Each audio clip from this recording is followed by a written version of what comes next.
अध्याय 1 वास्तविक संख्याएं कक्षा 10वीं प्रश्नावली 1.2। आज हम प्रश्नावली 1.2 करेंगे।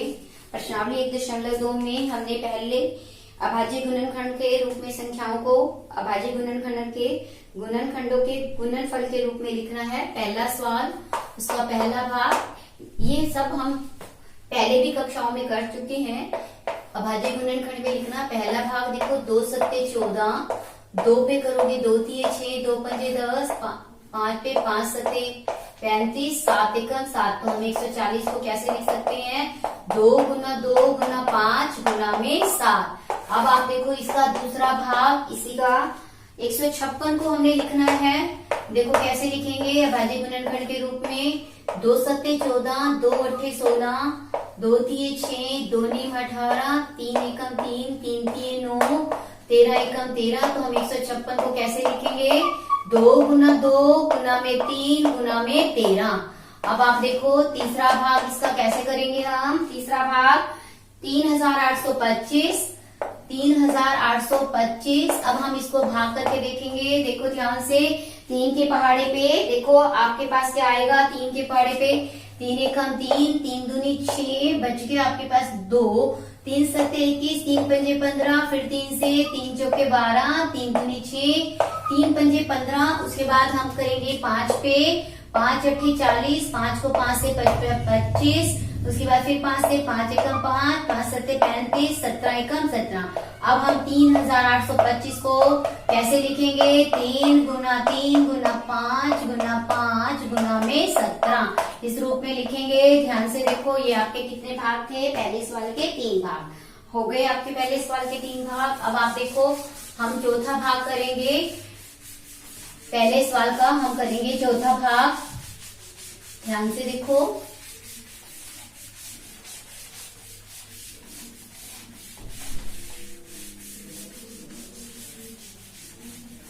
ये इस पहले सवाल का चौथा भाग आपके पास है 5000। चौथा भाग 5005 का आपने करना है। देखो 5005 को लिखना है। पहले हम इसको 5 से भाग करेंगे। 5 एकम 5, 0 0 5, 5 एकम 5। अब हम इसको 7 से भाग करेंगे। 7 एकम 7, यहाँ से बच गया 3, 7 चौक 28, फिर बच गया 3, 7 तिये 21। फिर अब हम इसको 11 से करेंगे। 11 एकम 11, 11 तिया 33, फिर 13 से 13 एकम 13। 5005 बराबर में क्या आएगा? 5 गुना 7 गुना में 11 गुना में 13। ये आपका चौथा भाग। अब आप देखो पांचवा भाग 7429।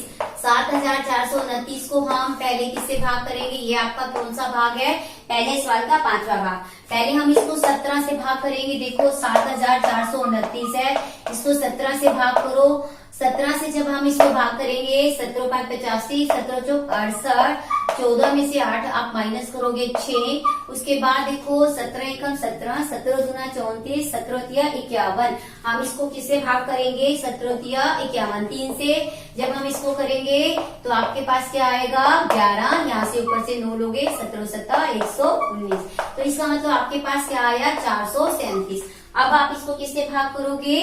देखो ध्यान से, 7400, अब आपके पास है 437। 437 को आप 19 से भाग करके देखो। 19 दूना 38, 13 में से 8 गए 5, फिर उसके बाद 19 तिया 57। तो इसका मतलब आपके पास क्या आया?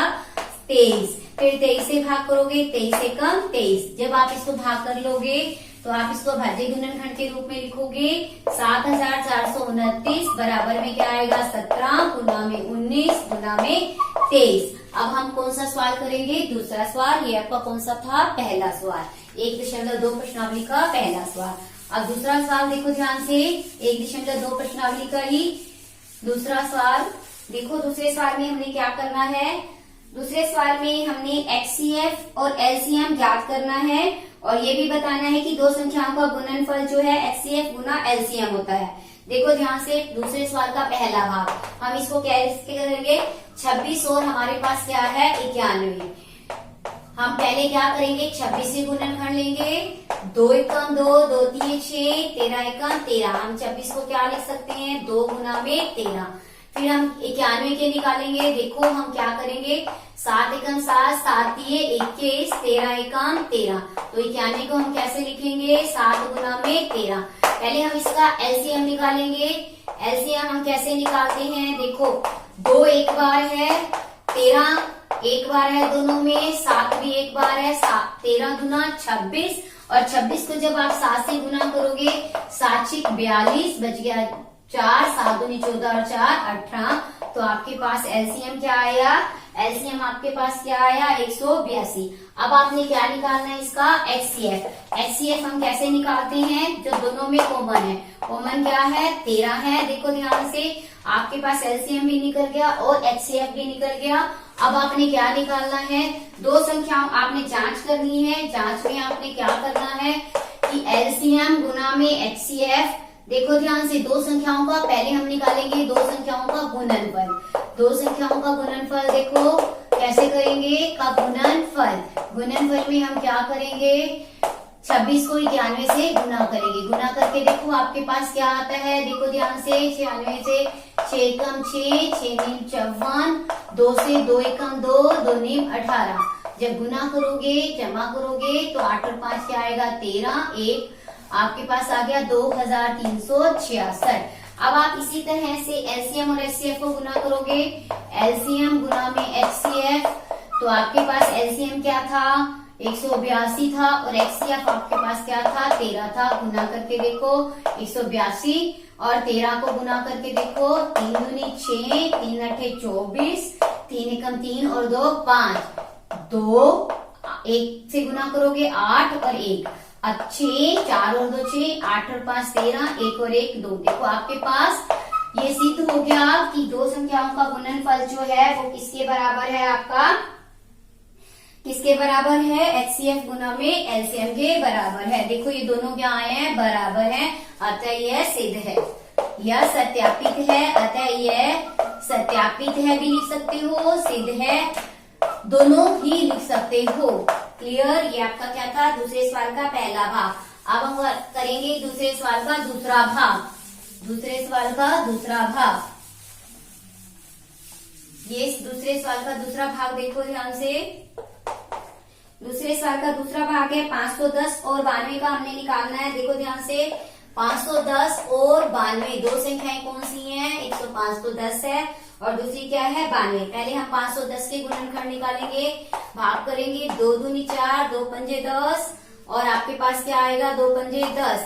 फिर आप 5 से भाग करोगे, 5 को 5 से 25। उससे पहले आप 3 से भी भाग कर सकते हो क्योंकि 3 पे भी जाता है। देखो 3 से भी ये भाग हो सकता है, 3 अठे 24, 3 पंजे 15। उसके बाद 5 पे 5 एकम 5, 5 सते 35, फिर 17 एकम 17। तो 510 के गुणनखंड क्या बने, 2 गुना 3 गुना में 5 गुना में आपके पास क्या आया, 17। इसी तरह से आप 92 के बनाओगे। 92 के जब बनाओगे, 2 चौके 8, 2 छिके 12, फिर 2 से करोगे, 2 दूनी 4, 2 तीन 6, फिर आप 23 से करोगे, 23 एकम 23। तो आपके 92 के क्या बने, 2 गुना 23। तो 92 के गुणनखंड क्या लिखोगे, 2 गुना 2 गुना में 23। अब आपने एलसीएम निकालना है। एलसीएम में देखो, 2 सबसे 2 कितनी बार आया है, 2 बार, इसमें 1 बार, तो हम कितनी बार वाला लिखेंगे, 2 बार वाला। 3 यहाँ 1 बार है, यहाँ है ही नहीं, तो हम 3 क्या लिखेंगे, 1 बार। 5 यहाँ 1 बार है, यहाँ है ही नहीं, 1 ही बार। 17 यहाँ 1 बार है, यहाँ है नहीं है, तो 17 लिखेंगे।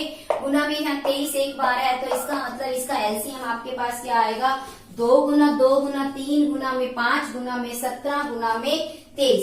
जब हम इसको गुना करेंगे, देखो 2 को 2 से 4, 4 दिए 12, 12 को 5 से गुना करोगे 60, 60 को 17 से गुना करोगे 7 0 0 7 6 42 0, फिर 6 और आपके पास क्या आ जाएगा, 2 4 और 6 10। फिर इसको 23 से गुना करोगे, आपके पास आएगा 3 0 0, 3 दूनी 6, 3 0 0, 3 एकम 3। फिर 2 से गुना करोगे, 2 0 0, 2 दूनी 4 0, 2 एकम 2। तो आपके पास क्या आया, 4 23,460। तो आपके पास क्या आया, 23,460। तो आप यहाँ क्या लिखोगे, 23,460। अब आप निकालोगे एचसीएफ। एचसीएफ क्या है, जो दोनों में कॉमन है। देखो ध्यान से, यहाँ पे दोनों में कॉमन क्या है, 1 2 है, बस आपके पास एचसीएफ आपके पास क्या आ जाएगा, 2। HCF आपके पास क्या आएगा 2, दोनों में जो संख्या है। अब आपने क्या निकालना है, दो संख्याओं का गुणनफल, जांच निकालनी है। जांच के लिए आप क्या करोगे, जांच में लिखोगे दो संख्याओं का गुणनफल, दो संख्याओं का गुणनफल। दो संख्याएं आपको कौन कौन सी दी हुई हैं, देखो ध्यान से। एक आपके पास 510 है, दूसरी आपके पास 92 है। 510 को 92 से गुना करके देखो, आपके पास क्या आएगा 200, 2 एकम 2, 2 पंजे 10, 9 से करो 90, 9 एकम 9, 9 5 45, प्लस करके देखो आपके पास क्या आएगा 6 4 46,920। और फिर आपने क्या करना है, एलसीएम और एचसीएफ निकालना है, उसका वो आपने निकाल रखा है। एलसीएम को भी एचसीएफ से गुना करना है। तो एलसीएम आपके पास क्या निकला था, देखो बच्चों 23,460, और उसको गुना किससे करना है 2 से। एचसीएफ क्या है 2 0 0, 2 चिक्के 12, 2 चिक्के 8 और 1 9, 2 3 6, 2 दूनी 4। देखो ध्यान से, ये भी 46,920 है और ये भी 46,920 है। तो आप क्या लिखोगे, यह सत्यापित है, मतलब ये सिद्ध हो चुका है, सत्यापित है। समझ आया आपको। ये आपका कौन सा था, दूसरे सवाल का दूसरा भाग। अब आप करोगे दूसरे सवाल का तीसरा भाग। देखो ध्यान से, दूसरे सवाल का तीसरा भाग देखो कैसे करेंगे हम। दूसरे सवाल का तीसरा भाग हमारे पास क्या दिया हुआ है, दूसरे सवाल का तीसरा भाग 336 और 54 दो संख्याएं हैं। कौन सी हैं, 336 है। तीसरा भाग दूसरे सवाल का 336, दूसरे सवाल का तीसरा भाग 336 और क्या दिया हुआ है आपको, दूसरी संख्याएं 336 और 54। देखो ध्यान से, 336 के गुणनखंड निकालेंगे हम। 336 पहले 2 पे भाग करोगे, 2 एकम 2, 2 चिक्के 12, 2 अट्ठे 16, 2 अट्ठे 16, 2 चौके 8, 2 चौके 8, 2 दूनी 4, फिर 2 पे 2 दूनी 4, 2 एकम 2, 3 पे 3 सत्ते 21, और फिर 7 पे करोगे 7 एकम 7। तो 336 के गुणनखंड 2 गुना 2 कितनी बार है, 1 2 3 4 बार। तो आप 4 बार लिखोगे, 3 एक बार लिखोगे, 7 एक बार लिखोगे। फिर आप इसी तरह से 54 के गुणनखंड बनाओ, 54 के बनाओ। आपके पास क्या बनेंगे, 2 दूनी 4, 2 सत्ते 14, 3 तीन 27, 3 3 9, 3 एकम 3। तो 54 के गुणनखंड आपके पास क्या आ गए, 2 गुना 3 गुना 3 गुना 3। देखो ध्यान से, अब आपने पहले एलसीएम निकालना है। एलसीएम में आप देखो, इसमें 2 4 बार है, तो आप 4 बार लिखोगे। इसमें कम है, इसमें ज्यादा है, तो आप कितनी बच्चों ज्यादा बार है उतनी बार लिखोगे, 4 बार। उसके बाद 3 को देखो, यहाँ पर 1 बार है, यहाँ 3 बार है, तो 3 को कितनी बार लिखोगे, 3 बार। 7 यहाँ पर 1 बार है, यहाँ है ही नहीं, तो आप इसको गुना करोगे। 2 को 2 से 4, 4 को 2 से 8, 8 को 2 से 16, 16 को 3 से गुना करोगे 48, फिर 48 को 3 से गुना करोगे। देखो ध्यान से, देखो 2 दूनी 4 दूनी 8 दूनी 16 तिया 48, 48 को 3 से गुना करो, 3 अठे 24, 3 चौके 12 और 2 14, फिर दोबारा 3 से गुना करो, 3 चौके 12, 3 चौके 12 और 1 13, 3 एकम 3 और 1 4, फिर 7 से 7 दूनी 14, 7 21 और 1 22, बच गया 2, 7 चौक 28 और 2 30। तो आपके पास एलसीएम क्या आया, आपके पास एलसीएम इसका क्या आया, आपके पास 3024। क्या आया आपके पास 3024। अब आप इसका क्या निकालोगे, एचसीएफ निकालोगे। देखो ध्यान से, एचसीएफ आपके पास क्या आएगा इसका, ये आपका एलसीएम क्या आया, एलसीएम आपका आया 3024। अब आपने एचसीएफ निकालना है, दोनों में साझा देखना है। देखो आप ध्यान से, यहाँ 2 है, यहाँ भी 2 है। उसके बाद यहाँ देखो 3 कितनी बार है, 1 2, सॉरी यहाँ पर देखो 2 एक बार है, यहाँ 3 एक बार है, यहाँ 3 एक बार है, और आपका कोई भी साझा नहीं है। तो इसका मतलब आपका एचसीएफ क्या आ गया, देखो ध्यान से, एचसीएफ आपका क्या आया 6। एचसीएफ भी आपके पास निकल गया, एलसीएम भी आपके पास निकल गया। अब आपने क्या करनी है, इसकी जांच। देखो जांच में आप क्या करोगे, ध्यान से समझो।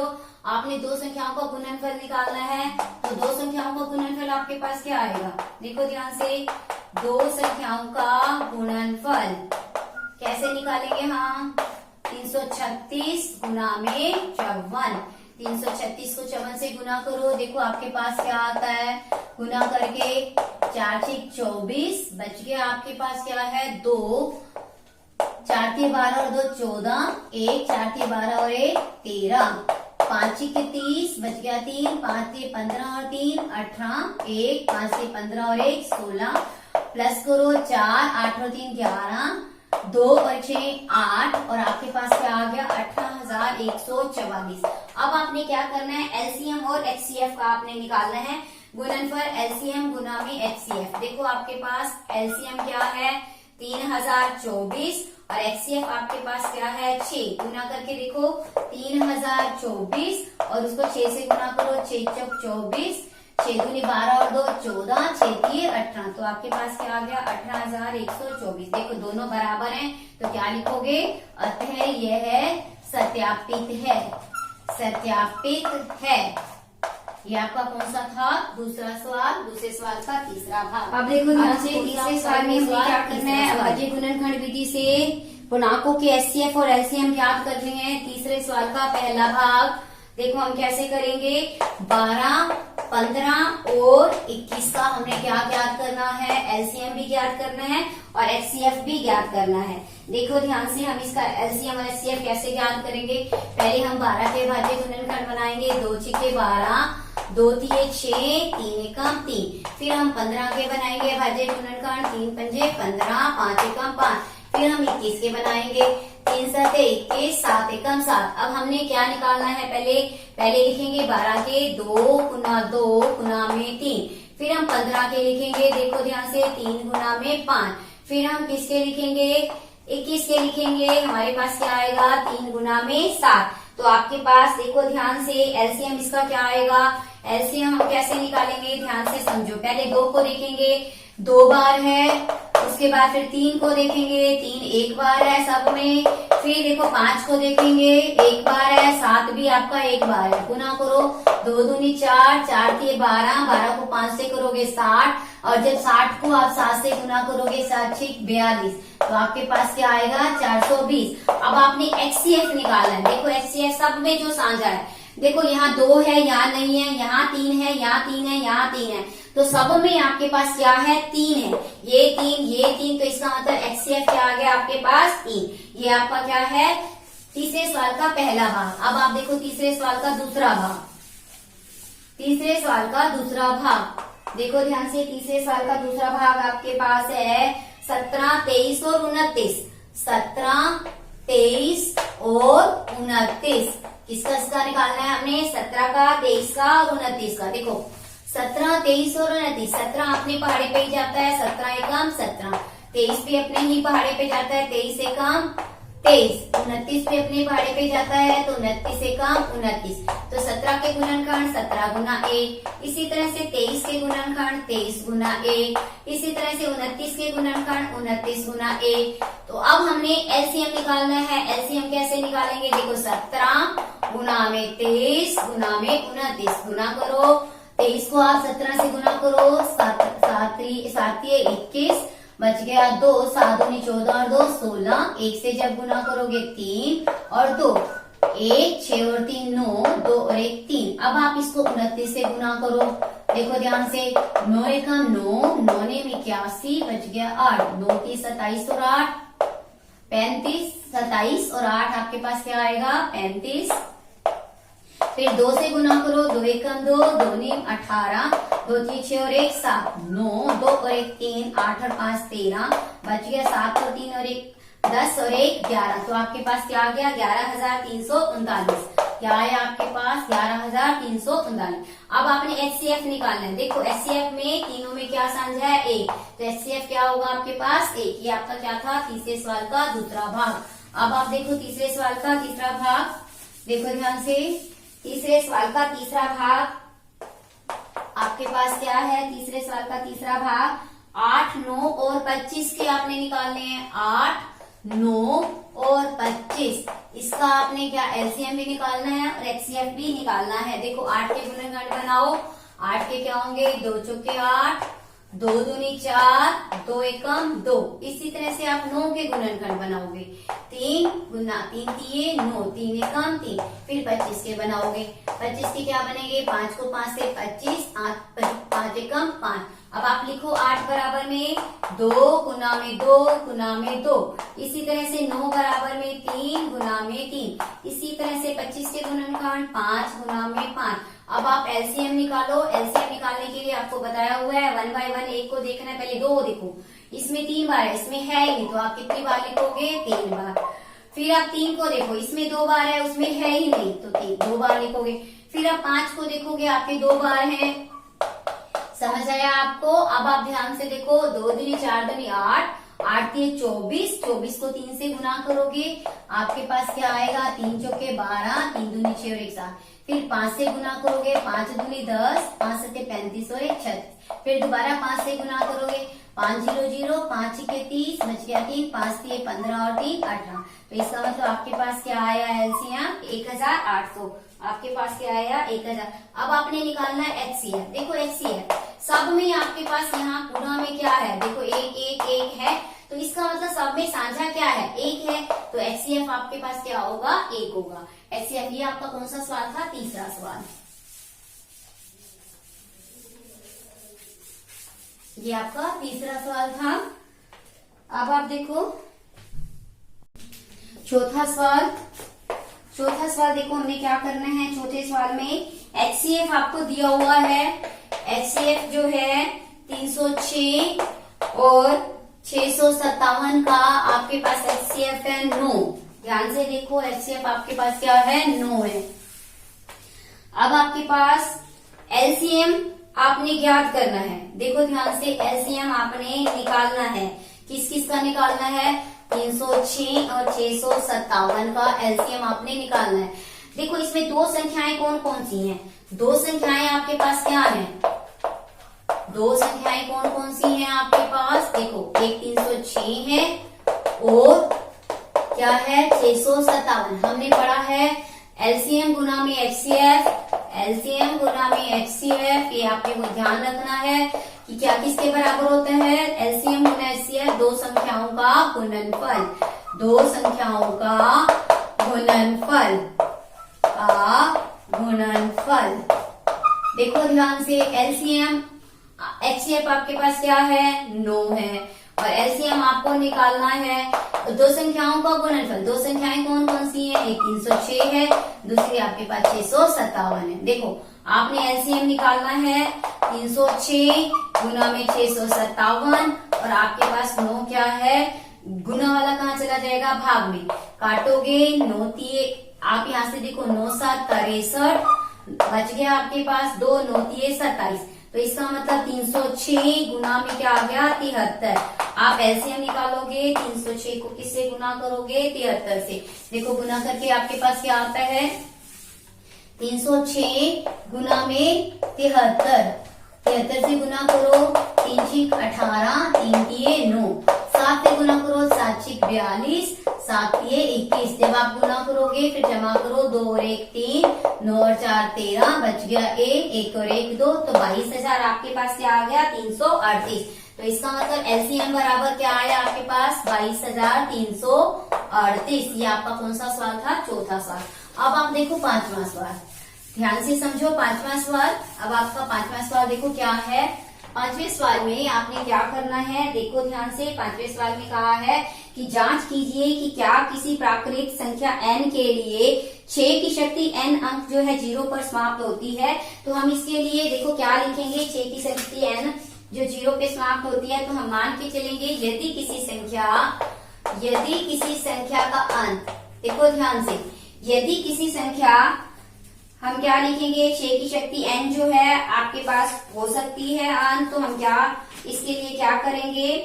ध्यान से बेटा हम ये मान के चलेंगे कि यदि किसी n के लिए संख्या जो है 6 की शक्ति n पर, यदि किसी n के लिए हम क्या लिखेंगे कि 6 की शक्ति n जो है वो 0 पर समाप्त होती है, पर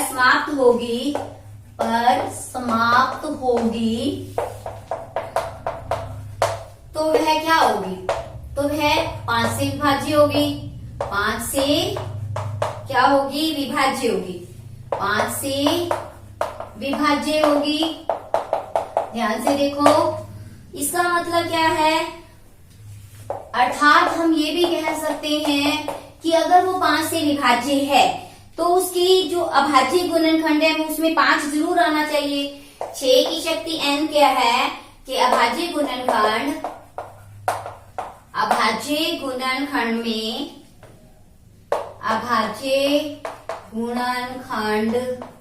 में संख्या 5 भी होगी, संख्या 5 आनी चाहिए। देखो जब हम 5, अगर वो 5 से मतलब विभाज्य है, अगर शून्य है तो वो 5 से जरूर भागे, उसमें 5 आना चाहिए, ठीक है। तो परंतु इसमें ये संभव नहीं है। क्यों नहीं है? परंतु यह संभव नहीं है। आप ही बताओ क्यों नहीं है? संभव नहीं है, परंतु यह संभव नहीं है क्योंकि देखो ध्यान से, जब हम 6 की शक्ति के हम अभाज्य गुणनखंड लेते हैं तो वो क्या आते हैं? तो 6 की शक्ति n के अभाज्य गुणनखंडों में क्या आएगा? अभाज्य गुणनखंड क्या बनेंगे? अभाज्य गुणनखंड किसके बनेंगे? 2 गुना 3। देखो ध्यान से क्या बनेगी? हम 6 की शक्ति n को किसके रूप में लिख सकते हैं? 2 गुना 3। या तो 2 के होंगे या फिर क्या होंगे? 3 के होंगे अभाज्य गुणनखंड, या 2 या 3 के होंगे। समझ आ रहा है आपको? इसमें क्या है? या 2 के हैं या फिर क्या है? 3 के अभाज्य गुणनखंड है। 6 की शक्ति n के अभाज्य गुणनखंडों में आप ये कह सकते हो, अर्थात 2 और 3 के अभाज्य गुणनखंड है। समझ आ रहा है? अभाज्य गुणनखंड है, 2 और 3 के अभाज्य गुणनखंड है। तो इसलिए हम ये कह सकते हैं 6 की शक्ति n जो है, इसलिए 6 की शक्ति n आप क्या कह सकते हो कि अंत में इकाई का अंक जो है वो 0 तो 6 की शक्ति n के अंत में हम इकाई 0 जो है n के किसी भी मान के लिए ये संभव नहीं है। 6 की शक्ति n जो है वो किसी भी मान के लिए क्या है? 0 जो है वो संभव नहीं, किसी भी n के लिए वो 0 संभव नहीं है। 6 की शक्ति n के अंत में 0 जो है किसी भी n के लिए 0 n के किसी भी मान के लिए संभव नहीं है, किसी भी मान के लिए संभव नहीं है, किसी भी मान के लिए संभव नहीं है।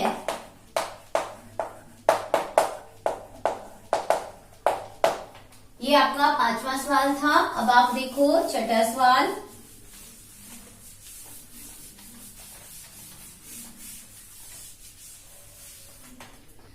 छठा सवाल आपके पास है, व्याख्या कीजिए कि आप ये बताइए, छठे सवाल में आपने ये बताना है कि ये भाज्य संख्या है तो क्यों है। देखो पहला भाग आपके पास है 7 गुना में 11 और आपको दिया हुआ है गुना में 13 जमा में 13। देखो ध्यान से, आप इसमें से 13 बाहर ले सकते हो तो आप इसको क्या लिखोगे? 7 गुना 11। इसको आप 13 गुना 1 लिख सकते हो तो 13 एकम 13। तो देखो 13 गुना में 70, देखो ध्यान से, जमा में 1 तो आपके पास क्या आ जाएगा? 13 गुना 78। तो इसका मतलब आप क्या लिखोगे? यह एक क्या है? अभाज्य संख्या है। अतः यह एक भाज्य संख्या है। भाज्य संख्या क्या होती है? जो अपने पहाड़े पे भी अपने पहाड़े भी अपने से ज्यादा 2 से ज्यादा पहाड़ों पे चले जाए, भाग हो जाए तो वो क्या है? हमारी भाज्य संख्या है, भाज्य संख्या।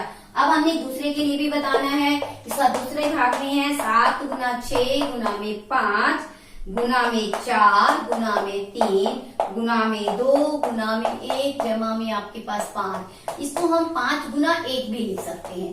देखो दोनों में 5 कॉमन है, हम 5 बाहर ले लेंगे। आपके पास 7 गुना 6 बच गया 4 गुना में 3 गुना में 2 और यहाँ से गुना में 1 जमा 5 एकम 5 तो यहाँ क्या रह गया?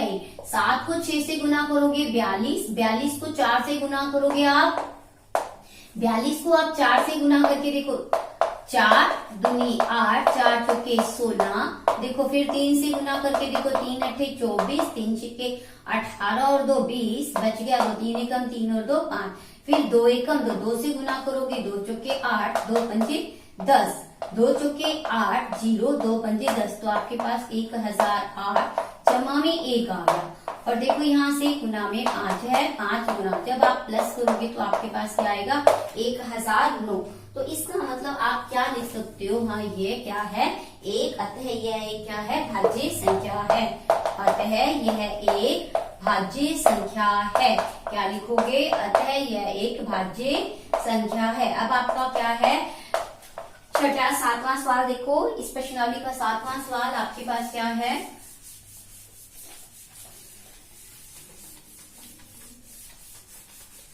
7वें सवाल में आपसे ये पूछा गया है कि किसी भी खेल के मैदान के चारों ओर एक वृत्ताकार जो है पथ है। इस मैदान का एक चक्कर लगाने में सोनिया को 18 मिनट लगते हैं।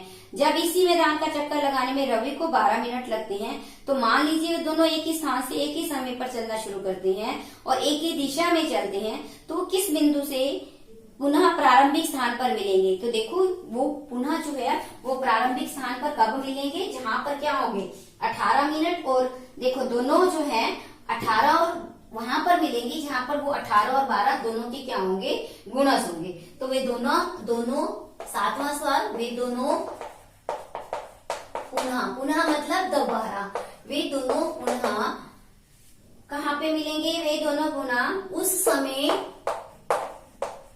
कहाँ पे उस समय बाद मिलेंगे, वे दोनों उस समय बाद मिलेंगे, समय बाद मिलेंगे कहाँ पे, जहां 12 जो 18 मिनट और 12 मिनट का क्या होगा एक गुणज होगा।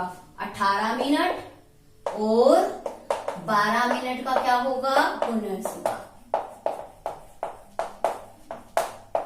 अतः हम इसके लिए क्या निकालेंगे, अतः हम इसको ज्ञात करने के लिए क्या करेंगे, 18 और 12 पुनः जब वो एक ही दिशा में चलते हैं तो वो किस समय प्रारंभिक स्थान पर मिलेंगे।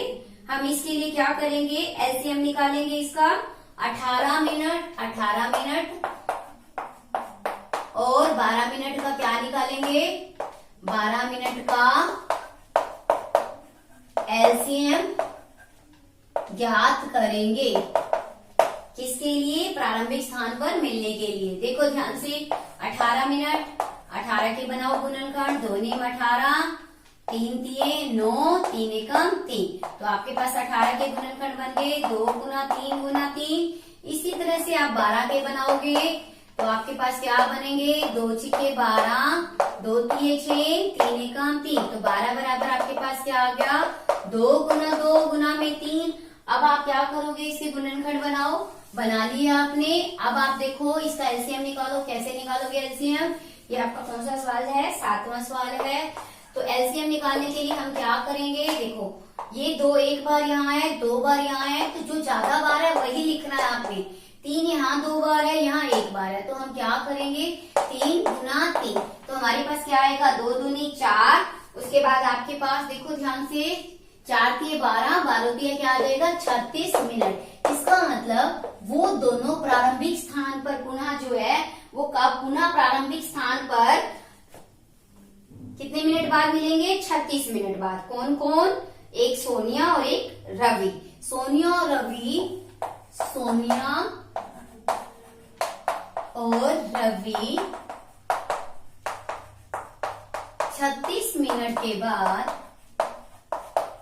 36 मिनट बाद पुनः प्रारंभिक स्थान पर मिलेंगे, प्रारंभिक स्थान पर मिलेंगे, प्रारंभिक स्थान पर मिलेंगे, स्थान पर मिलेंगे, प्रारंभिक स्थान पर मिलेंगे। ये आपका 7वां सवाल है।